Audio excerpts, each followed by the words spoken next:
Samozrejme, asi to poznajú všetci psičkari, sme diagnóza, takisto, jak sú mamičky diagnózy, hej, keď sú malé detičky, tak aj psičkari sú diagnóza.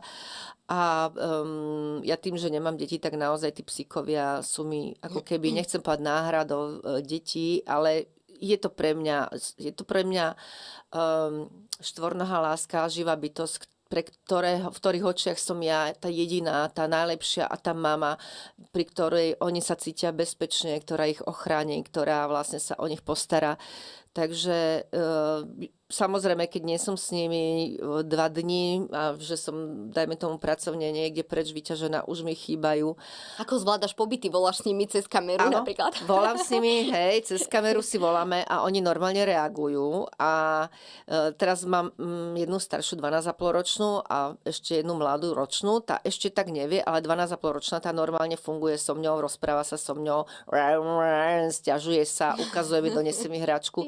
Takže po tejto stránke sú veľmi vnímavé, lebo ja sa tiež veľa s nimi rozprávam. Napríklad tú malú to proste od malička učím.